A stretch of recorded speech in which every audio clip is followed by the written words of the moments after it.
A partir desta manhã, o bloqueio começou oficialmente. Agora, qualquer navio que atracar em porto iraniano deve temer a marinha mais poderosa do mundo indo atrás deles. E isso não se aplica apenas ao Estreito de Hormuz.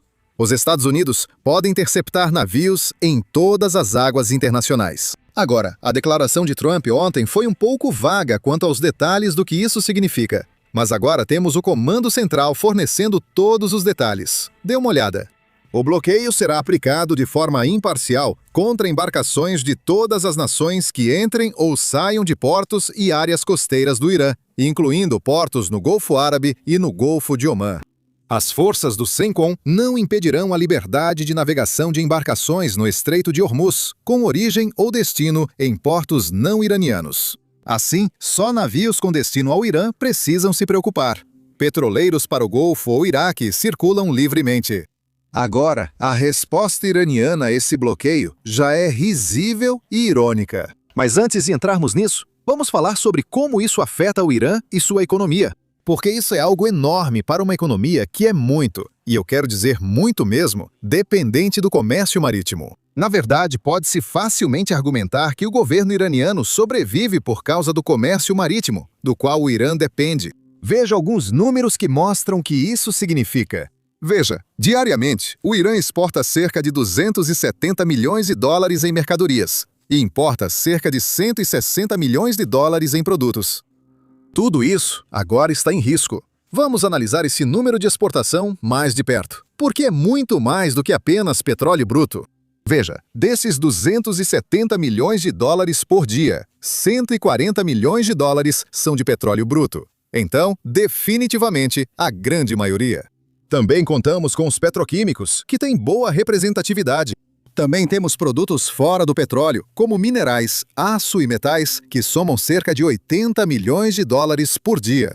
Isso significa que uma grande parte da economia iraniana, não só a economia do petróleo, mas o restante da economia também, basicamente vai parar, porque eles não vão conseguir exportar isso. O Irã provavelmente conseguirá substituir parte desse comércio por rotas terrestres e encontrar alternativas para contornar o bloqueio. Mas eles não têm tantas opções assim. E além disso, para criar essas alternativas, eles precisam de tempo. E como vamos descobrir em breve, o Irã não tem muito tempo quando se trata dessas exportações, mais especificamente do petróleo bruto. Essas perdas vão se acumular rapidamente. Só as exportações somam cerca de 8 bilhões de dólares por mês, que o Irã vai ter dificuldade para exportar. Depois, eles têm o mesmo problema com as importações. No ano passado, o Irã importou cerca de 58 bilhões de dólares em mercadorias, aproximadamente 160 milhões de dólares por dia. Agora, muitas dessas importações eram bens de consumo, mas também havia muitas matérias-primas que o Irã estava importando para que eles pudessem, basicamente, fabricar coisas em suas fábricas. Se as matérias-primas não estiverem chegando, as fábricas vão parar, e então as pessoas não vão ter empregos. Isso significa que a situação econômica dentro do Irã está prestes a ficar muito, muito pior. É aqui que eu quero lembrar vocês do que aconteceu em janeiro. Porque o protesto que todo mundo fala não começou como um protesto por mudança de regime. Eles começaram porque as pessoas estavam insatisfeitas com os problemas econômicos que estavam enfrentando. Eles estavam insatisfeitos com a má administração que o governo estava fazendo na área econômica.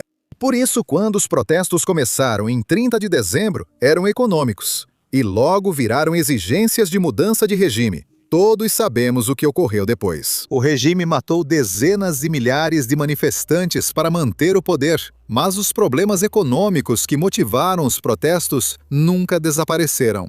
Com a guerra, os problemas econômicos só pioraram e agora estão prestes a ficar muito, muito piores. E adivinha só, o Irã não tem muito tempo para resolver o bloqueio, pois o tempo não está a seu favor. Veja o gráfico na tela para entender o que quero dizer. O Irã possui cerca de 50 a 60 milhões de barris de capacidade de armazenamento em seus depósitos de petróleo. Agora, eles já usaram cerca de 60% dessa capacidade.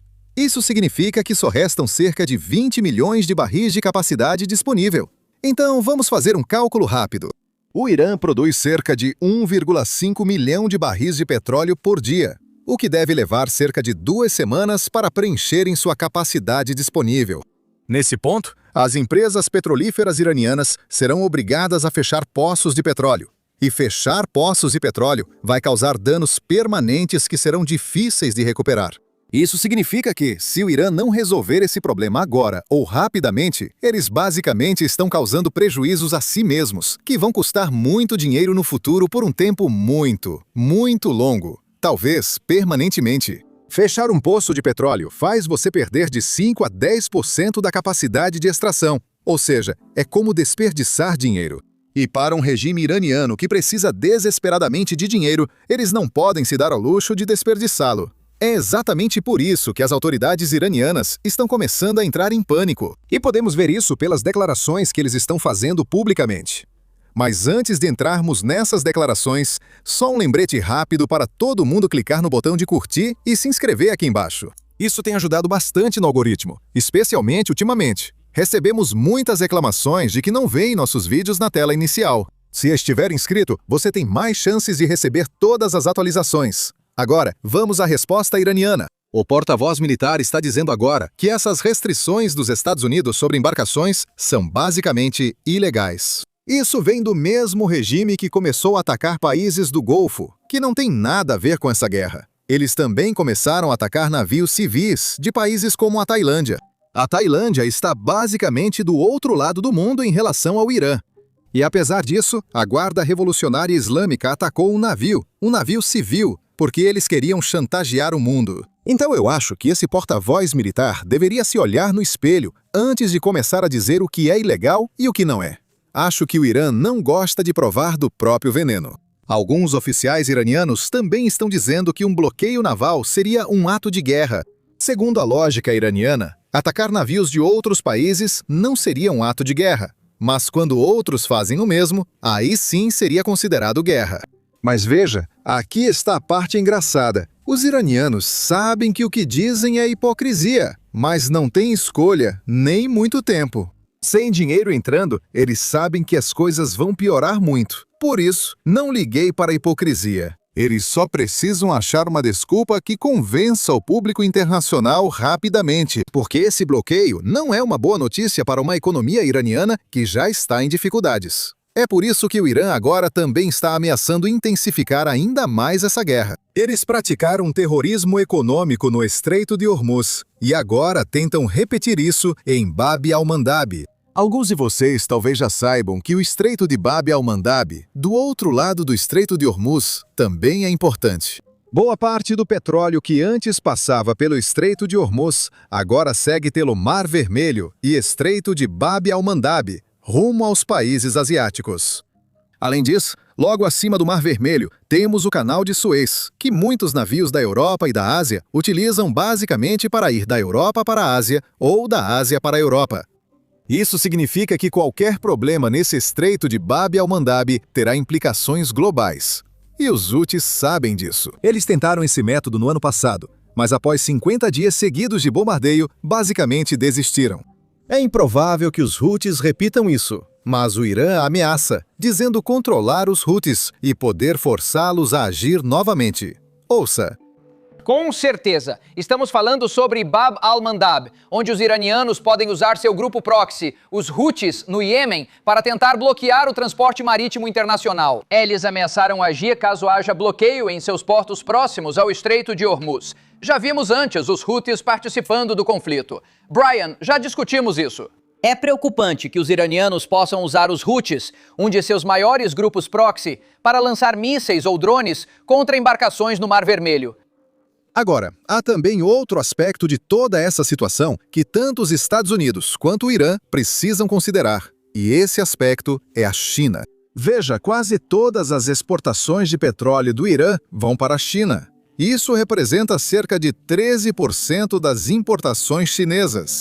Com um bloqueio, o petróleo iraniano provavelmente não passará, o que pode tornar a situação na China muito desesperadora. Veja este gráfico. Do ponto de vista da China, a questão não é só o petróleo iraniano, é todo o petróleo do Golfo. Agora, é claro, a maior parte das importações chinesas vem da Rússia, com 20%. Depois temos o Irã, com cerca de 11% a 13%. Não sabemos o número exato porque, oficialmente, a China não importa nenhum petróleo iraniano sob sanções. Extraoficialmente, esse número deve estar perto de 13%. Além disso, a China importa petróleo da Arábia Saudita, Iraque, Emirados Árabes Unidos, Omã, Kuwait e possivelmente Bahrein. Todos esses países usam o Estreito de Hormuz para exportar seu petróleo. Isso significa que cerca de 50% do petróleo chinês depende do Estreito de Hormuz. E adivinha quem fechou o Estreito de Hormuz? Foi o Irã, não foram os Estados Unidos. Mesmo com o bloqueio em vigor, os Estados Unidos deixam claro que visam apenas navios que atracam em portos iranianos. Eles não estão indo atrás de nenhum outro navio que esteja indo para portos que não sejam iranianos. Isso significa que, mesmo hoje, os Estados Unidos não estão interrompendo o petróleo do Golfo que costumava ir para a China. É o Irã que está interrompendo esse fluxo. Agora, sabemos que, há apenas uma semana, a China colocou um pouco de pressão sobre o Irã para que concordasse com um cessar-fogo e participasse de uma cúpula de negociações em Islamabad, no Paquistão. Eu imagino que o governo dos Estados Unidos provavelmente está esperando que a China coloque mais pressão sobre o Irã para concordar com o acordo. Porque a China realmente precisa de petróleo. Eles consomem mais petróleo que os Estados Unidos, sendo os maiores consumidores mundiais. Agora, felizmente para todos, as negociações ainda estão em andamento. Ou acho que a palavra certa seria diálogo. O diálogo continua, embora ainda não haja reunião futura prevista. Mas ainda assim, estamos recebendo mais detalhes sobre o que aconteceu em Islamabad nessas 21 horas em que ambos os lados estavam negociando a portas fechadas. Dê uma olhada. Essas são as linhas vermelhas dos Estados Unidos que o vice-presidente J.D. Vance apresentou aos iranianos. São 6 pontos. Número 1. O Irã deve encerrar todo o enriquecimento de urânio. Número 2. O desmantelamento de todas as principais instalações de enriquecimento nuclear. Número 3. A recuperação do material altamente enriquecido. Número 4. A reabertura total do Estreito de Hormuz sem pedágios. Número 5. Uma paz mais ampla que inclua aliados regionais. E número 6. O fim do financiamento de grupos por procuração, como o Hezbollah no Líbano e os Houthis do Iêmen.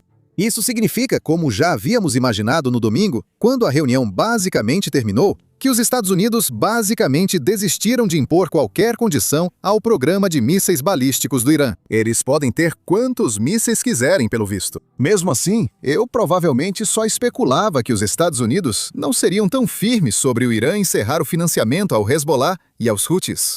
Mas parece que essa é uma das condições em que os Estados Unidos realmente não estão cedendo. Essas eram as condições antes da guerra começar. E basicamente continuam as mesmas agora. Também sabemos que os Estados Unidos estavam basicamente exigindo uma paralisação de 20 anos nos programas de enriquecimento do Irã. Basicamente, por 20 anos, vocês não podem fazer nada. Provavelmente esperam que renegociemos algo quando o congelamento de 20 anos estiver perto do fim. Apesar das declarações públicas dos oficiais iranianos, o Irã estava disposto a discutir a questão nuclear, mas as diferenças entre os lados continuavam grandes. Agora, outro problema que os iranianos tinham em mãos era que a pessoa que podia tomar a decisão final ou fechar um acordo final não estava realmente na sala. Dê uma olhada neste relatório. Veja, J.D. Vance, ele mesmo confirmou que, durante a maratona de negociações de 21 horas, Vance ligou para o presidente Trump cerca de meia dúzia de vezes, ou talvez até uma dúzia de vezes. Ele não lembrava o número exato. Mas os iranianos tinham muito medo de ligar de volta para o Irã para perguntar ao líder supremo ou a quem realmente tem poder. Eles estavam preocupados com o risco de segurança e com a possibilidade de alguma agência de inteligência conseguir rastrear a ligação. Isso nos diz duas coisas. Primeiro, mesmo que os iranianos tenham trazido cerca de 100 oficiais para essa reunião de negociação, na verdade eles não tinham poder para concordar com nenhum tipo de acordo. Eles precisavam levar isso de volta para decidir. O que me leva ao segundo ponto. Isso significa que ainda há uma chance de que o Irã realmente concorde com um acordo de longo prazo depois que eles levarem a proposta dos Estados Unidos de volta para o Irã, o que provavelmente já fizeram até agora. Eles podem mostrar para quem estiver no comando, seja o líder supremo ou outra pessoa. Talvez seja o comandante da Guarda Revolucionária, Vahidi. Nós não sabemos exatamente quem é esse cara de quem os iranianos precisavam da aprovação. Eu suponho que seja o líder supremo, mas, novamente, nós não sabemos. Eles podem agora apresentar a proposta a esse homem e talvez obter permissão para aceitar o acordo ou receber uma contraproposta, algo com que os iranianos concordem. Isso indica que nos próximos dias, talvez tenhamos um acordo de paz duradouro. Só o tempo mostrará se haverá novidades. Avisarei vocês em um próximo vídeo. Então lembre-se de clicar no botão de se inscrever aqui embaixo. E nos vemos no próximo vídeo.